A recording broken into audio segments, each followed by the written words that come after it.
डिफिलिम्बस आज है 12 फरवरी। रही बात भारतीय शेयर बाजार की, हमें बड़ी फॉल विटनेस होते हुए देखने को मिली। निफ्टी और सेंसेक्स की बात की जाए, वो उतना फॉल नहीं हुआ जितना मिड कैप और स्मॉल कैप में हमें फॉल देखने को मिल रही है। जी हाँ दोस्तों, पिछले कुछ समय से जिस कंपनी में एक तरफा वैल्यूएशन के अतिरिक्त काफ़ी रैली हो गई थी और उनके नंबर्स अगर ख़राब हो गए हैं तो उन सब में अच्छी खासी गिरावट हमें देखने को मिल रही है। तो जी हाँ दोस्तों, ये गिरावट क्यों हो रही है, आने वाले कल में रणनीति क्या बनाना है, क्या मिड कैप स्मॉल कैप में जो तेज़ी हमें देखने को मिली थी आने वाले कल में वैसे ही गिरावट होगी या फिर गिरावट होने के बाद बाउंस बैक होगा। अभी के टाइम निफ्टी का प्राइस टू अर्निंग कैसा है, निफ्टी मिड कैप और small cap valuation point of view में कैसे ट्रेड कर रहे हैं, उसको बताना, उसको समझना बहुत ही इंपॉर्टेंट है। बिकॉज जो कंपनी अपने अर्निंग के विरुद्ध बहुत भागा था, अगर उनके अर्निंग्स खराब हो रहे हैं उन सब में तो गिरावट हो रही है। और सरप्राइजिंगली दोस्तों, ऐसे बहुत सारे मिड कैप स्मॉल कैप हैं जिनके अर्निंग अच्छे होने के बावजूद भी उन सब में फॉल का रीज़न कोई ना कोई तरीके से बाजार ढूंढ ही लेता है। चलिए गाइस, इधर पे क्या खबर आ रही है उसको इन डेप्थ पढ़ना ज़रूरी है। चैनल फर्स्ट टाइम होंगे सब्सक्राइब कर सकते हैं इस तरह की क्वालिटी कंटेंट को सबसे पहले एक्सेस करने के लिए। Now without telling any for time, let's begin. बात की जाए निफ्टी इंडेक्स की, तो आप देख सकते हैं कि निफ्टी में वही 0.76% के आसपास गिरावट देखने को मिला, जो दोस्तों एक नॉर्मल डे के हिसाब से बहुत बड़ी गिरावट हम लोग कंसिडर नहीं करते। लेकिन दोस्तों, आज बहुत सारे पीएसयूज और रेलवे स्टॉक्स में एक तरफा गिरावट हमें देखने को मिली। इवन दोस्तों, मिड कैप 100 की बात की जाए, मिड कैप 250 की बात की जाए, स्मॉल कैप 100 की बात की जाए, उन समय तो कैसे मानो फ्री फॉल हमें दिखाई दिया है। आप देखें तो सिर्फ दोस्तों आपके पोर्टफोलियो के स्टॉक डिक्लाइन नहीं हुए हैं। इवन अगर आप देखिए पूरे बाजार में, खासकर एनएससी में दोस्तों 1856 स्टॉक्स में डिक्लाइन वाली कंडीशन हमें देखने को मिल रही है और मात्र 350 स्टॉक्स में ही हमें थोड़ा तेज़ी का माहौल देखने को मिला। और ये सब दोस्तों जो सेक्टर थे ना, जो आज तेज़ी में पार्टिसिपेट किए थे, मैक्सिमम सेक्टर दोस्तों हेल्थ केयर और ऑफकोर्स फार्मा को बिलोंग करते हुए दिखाई पड़े। तो मोटा मोटे का देखा गया ना, पूरे इंटायर बाजार में आज अच्छी खासी गिरावट देखने को मिली। और इसका श्रेय मैक्सिमम दोस्तों मिड कैप और स्मॉल कैप में हम लोग मुनाफा वसूली मान सकते हैं। और दोस्तों मिड कैप इंडेक्स की आपके सामने प्रूफ है कि कैसे दोस्तों 250 पॉइंट के आसपास हमें एक बड़ी फॉल विटनेस होते हुए देखने को मिली। बीच में गैस यही मिड कैप 100 था ना, वो 50,000 के आसपास पहुंचा था। और एक साल पहले मार्च की बात की जाए, ये इंडेक्स दोस्तों 30,000 के नीचे था। कोई भी इंडेक्स दोस्तों एक साल में ना 50-60% भागता है, तो उसमें 10-15% के आसपास पुल बैक कभी पॉसिबल है। अगर दोस्तों आप इस चीज़ से ओके नहीं हैं, इस वोलेटाइल मूवमेंट से ओके नहीं हैं, डायरेक्टली दोस्तों इक्विटी मार्केट में परहेज़ करना चाहिए। बिकॉज आप सबको अच्छे से पता है कि बीच में स्मॉल कैप इंडेक्स की बात की जाए 16,000 क्रॉस किया था और आज दोस्तों 650 पॉइंट के आसपास बड़ी फॉल देखने को मिल रही है। और दोस्तों अगर इंडेक्स ना एक दिन में 4% के आसपास लुढ़कता है, तो अगर आप उस इंडेक्स में मैक्सिमम स्टॉक्स की बात की जाए, अगर वो गिरते हैं और आपका पूरा अगर पोर्टफोलियो स्मॉल कैप और मिड कैप से भरा हुआ है, तो उसमें दोस्तों हमें ना जो स्ट्रेस लेवल है वो काफ़ी हाई दिखाई पड़ जाता है।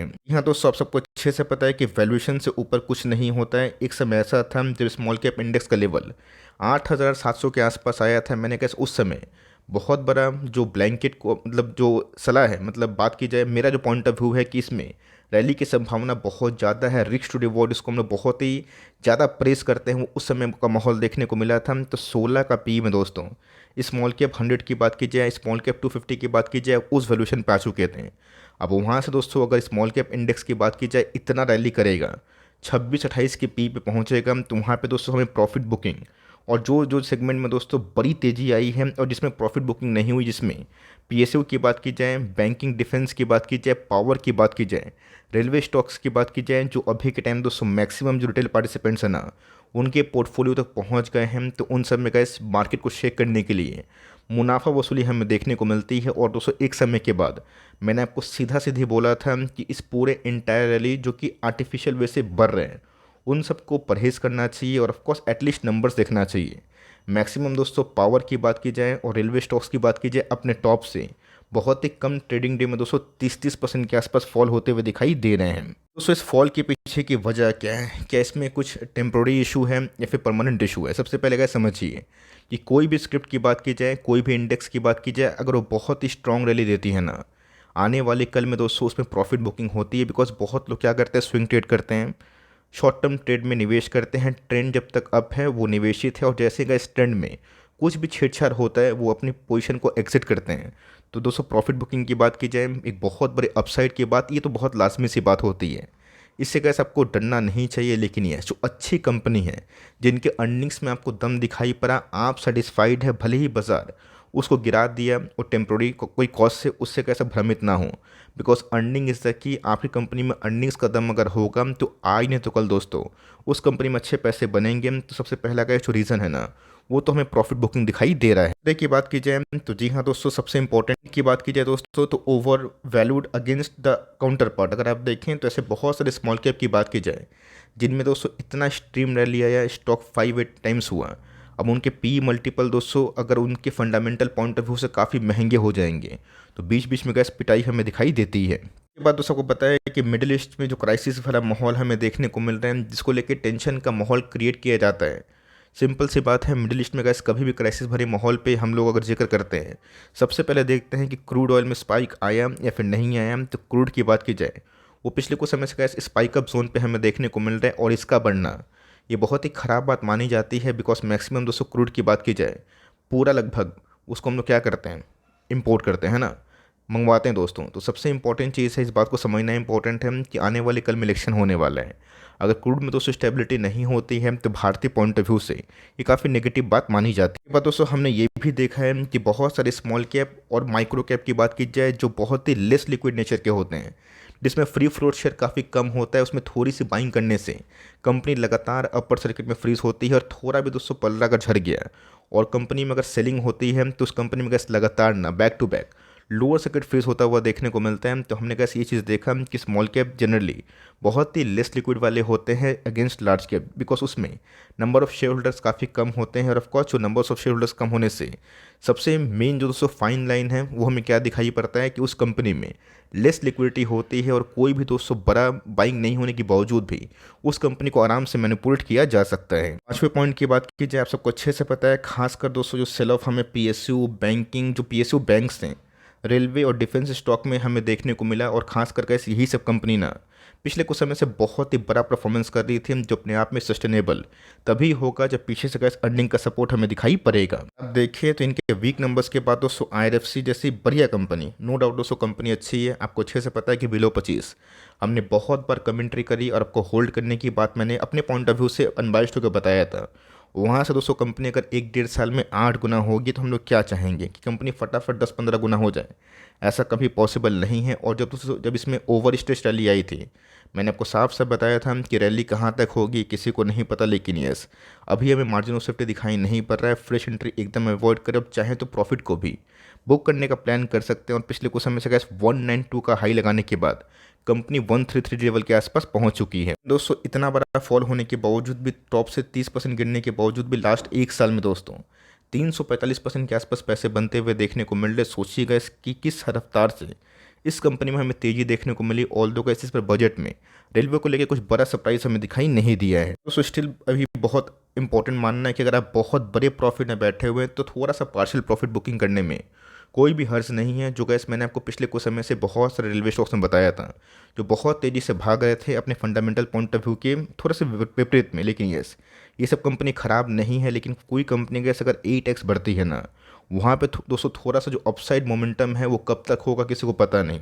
बट मेरा गैस अभी भी स्टिल मानना है कि नंबर्स के बाद थोड़ा सा वेट एंड वॉच करें, चीज़ को थोड़ा सा स्टेबलाइज होने दें। बहुत बड़े लॉस में है, अगर आप 5-10 साल होल्ड कर सकते हैं तो अपने पॉइंट ऑफ व्यू से आप होल्ड करना मुनासिब समझ सकते हैं। बट कंपनी दोस्तों नंबर्स के पॉइंट ऑफ व्यू में उतना अच्छा स्पाइकअप नहीं दी है। अगर आप देखें आरवीएनएल भी दोस्तों इस बार जो नंबर्स हमें Q3 के देखने को मिले काफ़ी ठंडे थे, और स्टॉक 350 से गैस गिर के 250 के आसपास उससे नीचे हमें दिखाई दे रहा है। कंपनी में भी गैस अगर देखें तो मेजर बहुत बड़े वेल्थ क्रिएशन हमें देखने को मिले, और कोई कंपनी गैस एक तरफा भागती है तो बीच बीच में बड़ी गिरावट देखने को मिलती है। पीछे से गैस बाइंग कब तक आएगा ये किसी को पता नहीं, लेकिन यस आप चाहें तो फर्दर गैस अपने लेवल्स फाइंड करने के लिए फिबोनाची पैटर्न जिसको लेके हमने बहुत बार कमेंट्री दी है और फ्री ऑफ कॉस्ट का इस चैनल में मैंने सिखाया है, उसको बेस बना के अपनी रिसर्च को कर सकते हो। दोस्तों बहुत सारे शेयर्स हैं। एयरकॉन की बात की जाए, आईआरसीटीसी की बात की जाए, रेलवे तो एक तरफा गिरा।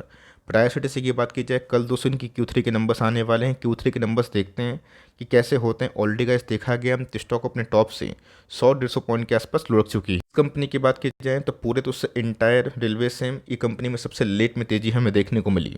मुझे कैसे इस कंपनी में ऐसे कोई बहुत बड़ा बबल दिखाई नहीं पड़ता। इनकी मोनोपोली नेचर और इनकी कंसिस्टेंट अर्निंग की वजह से इस बार गैस अगर अर्निंग्स इन लाइन होती है तो हम लोग उम्मीद कर सकते हैं कि इस कंपनी में तेज़ी होगी।